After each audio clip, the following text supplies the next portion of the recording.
So I, female teen, have a mom who got diagnosed with ovarian cancer, and it spread throughout her body. She put up a good fight for a while. About a month ago, her doctors decided it would be best for her to be in a home hospice facility. My mom agreed. Before she got put in hospice, she was at the hospital for a while trying different treatments for her cancer. My grandparents, her parents, got temporary custody since she couldn't take care of me. Since I was 5 and my parents divorced, I spent every weekend with my dad. I enjoy the weekends at my dad's. 5 years ago, he married my stepmom, and I got 2 stepsisters. Well, my dad's house isn't that big, so my stepsisters share a room, and whenever I stay, I sleep on the couch in the living room, so it isn't an ideal place to visit all the time. Well, since my mom got put into hospice, I've wanted to spend as much time with her as possible, so my grandparents didn't force me to go to my dad's. They understand that I want to spend time with my mom. Well, it's upsetting my dad that I don't want to visit him, even though I explained that I want to spend more time with my mom. Today, my dad and stepmom showed up at my grandparents' house, saying he's my dad, and it isn't right that they don't encourage me to see him a couple of times out of the week. My grandparents said I could make my own decisions and that I had every right to prefer to be with my mom than stay at his house. My dad talks about how it's part of the court agreement and he'll take my grandparents to court if he has to. I stepped in and said, if you make us deal with the family court while my mom is on hospice and we're just trying to spend as much time together as possible, I'll never forgive you. My stepmom put her 2 cents in, calling me a brat for trying to guilt trip him into letting me not see him. She tried saying she understands I want to spend time with my mom, but that doesn't mean I can just stop seeing my dad. So, am I the idiot? In my mom's will, she stated she wants me to live with my grandparents full time, but continue to see my dads on weekends if I want to. Not the idiot. Your stepmom doesn't understand that you want to spend your limited time with your mother, or else she wouldn't be trying to take it away. They have a right to want to stick to a court-ordered contract, but this is a temporary extenuating circumstance, and it's not unreasonable to be upset with them for not being willing to make an exception for your sake. Also, because there's not even a good space for you to sleep when you're there. I wonder if taking your grandparents to court would blow up in their faces. OP, his wife called you names and he allowed it. You don't need to care about his feelings because he clearly doesn't care about yours. Honestly, it sounds like something that you should make permanent. Depending on your area, you are old enough that if it did go to court, your opinion would be immediately considered. The fact that they don't even have space for you means that they'd likely not be able to get custody. In most areas, if there's not a bedroom, even if it's shared, for the kid, that's a non-starter. I'm just sorry you're even in this position. Your father shouldn't be putting you through this. I'd tell him go back to court. Let him explain why he wouldn't let you spend all your free time with your dying mother in hospice. Of course he'll look foolish, and I'm pretty sure most judges will laugh as they dismiss him.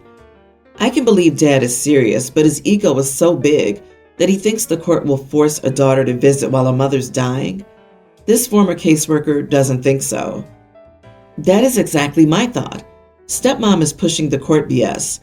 The possibility of OP inheriting money, or perhaps the grandparents will pay them child support if OP lives with them full time. She has no rights and should have zero opinions here. You're not her kid. Dad is not a dad.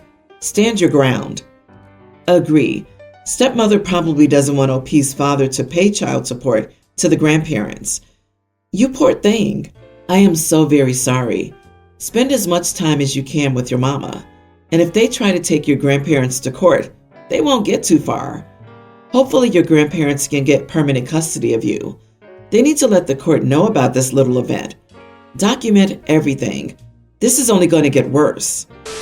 I, 45 male, and my ex, Emmy, 46 female, got together 3 years ago and broke up last year. My son Leo is nearly an adult, and Emmy's son Nate is a teen. Emmy and her son moved into my house in June 2021. She and I were supposed to have split custody, 1 week each. However, at the end of September, Nate told us that his father wasn't always here and that he was often alone and asked us if he could stay at my house. Naturally, Emmy and I said yes. I realized quickly that Emmy wasn't taking care of Nate when it wasn't her week. For her, it wasn't her responsibility. This was one of the main reasons for the breakup. When Nate was here, I was the one taking care of him. Emmy and I broke up in February 2022, and she left my house in April. I was worried about Nate, so I proposed to Nate's father to help him to take care of his son. Long story short, he said yes, and now during Nate's father's week, I have him and Leo at my house. Nate still has his room, and everything else is the same as before. Leo's mom and I have more money than my ex, so I give the same amount of money to Leo and Nate when they go out, so he won't feel left out. And I buy things for him when needed. Emmy never said anything about this arrangement. This summer, like before, Leo and Nate went to spend a few weeks with my parents. We also took Nate with us when we went abroad. I paid for everything. In September, everything resumed the same. I have Leo and Nate together for 1 week, taking care of everything. My ex-wife, Leo's mom, is also helping during her time. He has a sleepover at her place, and she and her husband often see his games. Now the issue. Last week, Leo told me that Nate's sports gear was too deteriorated for him to use. I asked Nate, and he said he was too ashamed to tell me and was trying to save money to replace it. So this weekend, we went to buy everything he needed. I admit that I felt bad for not realizing it sooner, so I went a little overboard. I bought him some more expensive equipment. I want to add it's not unusual for me to buy things for Nate. On Monday, Emmy called me to complain about the new gear and told me that she needed money too and felt it was unfair of me to give and buy stuff for her son and not help her when I had the money. She has a job, and she was complaining about not being able to have new or expensive stuff. Yesterday, I had dinner with friends and told them everything. 2 of them told me that they thought it was a little selfish of me not to help someone in need when I had more than enough money. I admit that I am well financially, but I worked very hard to be where I am today, and I don't want her to benefit from that. They also raised the fact that my ex-wife and I were planning ahead to help Nate through college, that it was a big commitment, and that it was crappy of me to choose who to help from my past. Is it really awful of me to refuse to help her when I have the money to? I feel like I don't owe her anything. Not the idiot. You do not owe anyone anything. Emmy is an adult and should be focused on providing for her son and taking care of herself. I think it's amazing what you're doing to help Nate, which really shows what a wonderful person you are. To me, it sounds like Emmy's jealous and wants to live a more luxurious lifestyle on your dime. Let her cry. She has a job, and I'm guessing she gets paid alimony or some kind of child support. Then we see how often that money goes to the mom's purses and nights out while the kids eat scraps. Tell your friends to help her. I'd be grateful if I was broke, if she's even broke, and you took care of my son. Instead, she has an ungrateful handout like, what about me? I, 30 female, just wanted to say that my husband, River, 26, is a wonderful, funny, kind person. He's also incredibly handsome. I am not. River works in an industry that is very looks-based. I've noticed he's embarrassed and ashamed when he introduces me as his wife to his coworkers. This has happened a few times. He shuffles awkwardly, he doesn't look anyone in the eye, and he makes a strange smile and immediately tries to veer the conversation away to something else, only when he says I'm his wife. The events were miserable for him. I stopped going to his events, and now they're a success. It used to hurt, but I realized that's just how the industry is, and people do judge him and talk behind his back because of what I look like. People do that in general because he's more attractive than me. He told me that he was trying very hard to succeed at his new job, and his new boss was an insanely judgmental person. She destroyed the career of an employee who reported the team for exclusionary behavior and fired someone who wore the same jacket as her once, for example. My coworker and I went to a fast casual restaurant for lunch yesterday. It wasn't as crowded as the other places during the lunchtime rush. My husband, his boss, and his coworker were already there, unbeknownst to me. I saw him immediately, but I pretended I didn't. However, it turns out River's boss and my coworker went to the same business school, not unusual. They caught up and introduced us all to each other. Instead of saying that he was my husband, I shook his hand and said, "Nice to meet you." I sat next to my coworker and across from his coworker, not deliberately. I didn't say he was my husband, but neither did he. I felt like he was looking at me, but when I looked, he looked away. When I got home later that night, he was crying. He said he didn't know what he did for me to ignore him, and if our marriage meant so little, why didn't I just take off my rings? I told him I didn't want to make him ashamed of me. He got very quiet.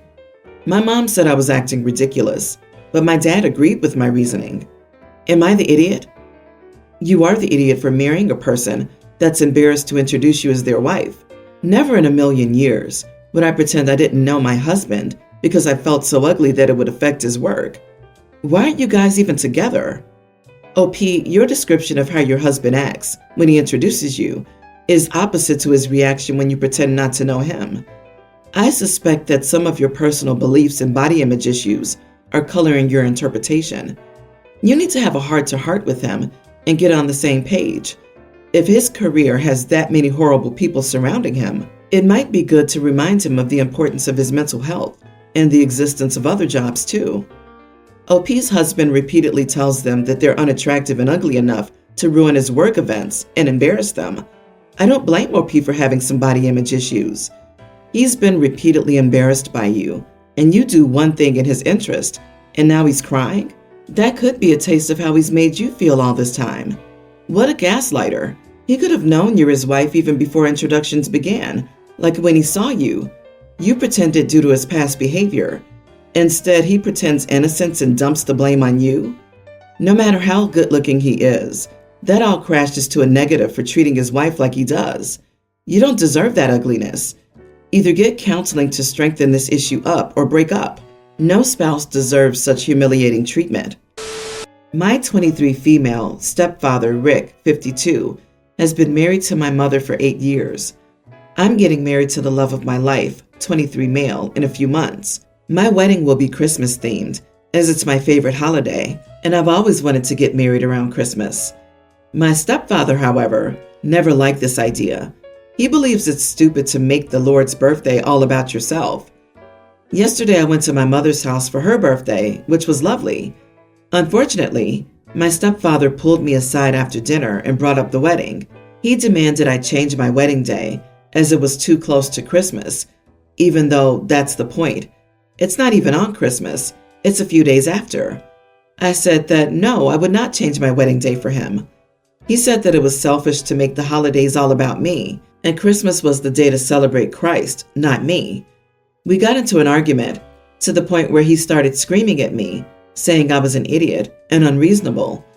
I yelled at him, telling him if he didn't like it, then he shouldn't come. I stormed out of the house with my fiancé, and my mother called me earlier, saying that I didn't have to change the day, but please let my stepfather come. My stepfather called me an idiot and asked how I could do this to him, and now he wants an apology. I'm starting to think I should apologize, though. Not the idiot. It's selfish not to plan your wedding entirely around my religious beliefs. Wait till stepdad finds out that people are walking the earth at this very moment who were born on December 25th.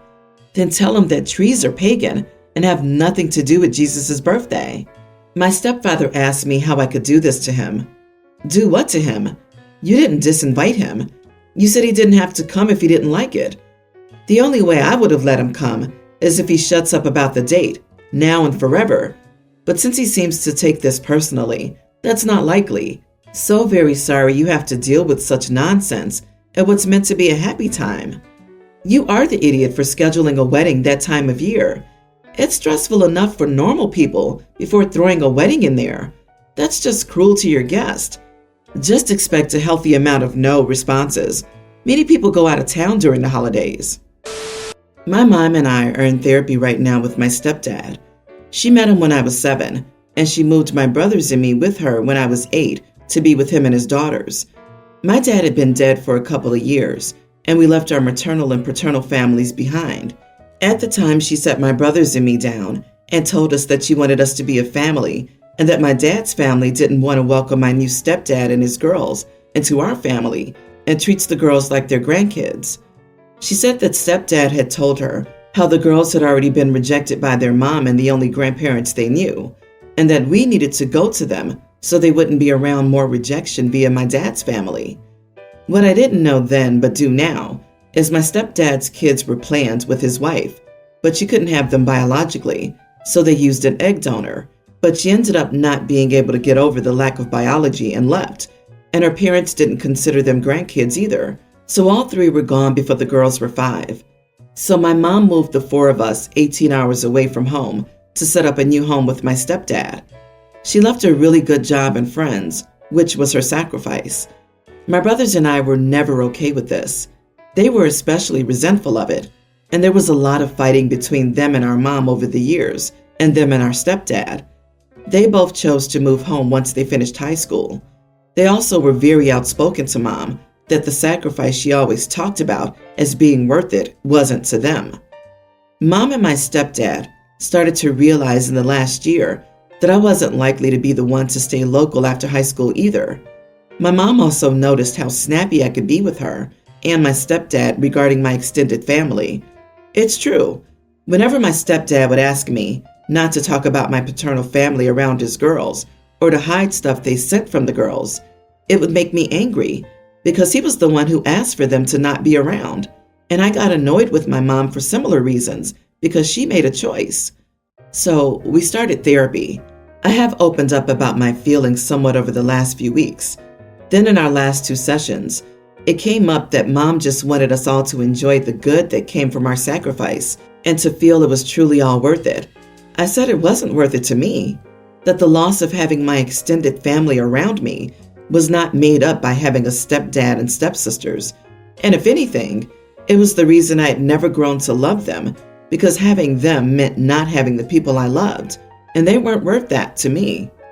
The therapist had me leave the room because my mom was getting angry last session, and afterward, Mom and stepdad told me that I was being unfair and cruel. Finally, Mom told me she did her best, and all 3 of us had punished her for trying to be happy. Am I the idiot? 100% not the idiot. Let me get this straight. You were moved away from your family not long after your dad passed away because the stepfather's kids didn't feel accepted? I'm not surprised you're annoyed. You need family around you during grief, and at such a young age. Your mother completely selfishly uprooted your and your brother's lives to appease your stepdad.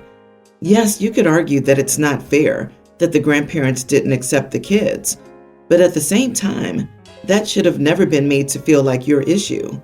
Why would your paternal grandparents treat your step-siblings as grandkids?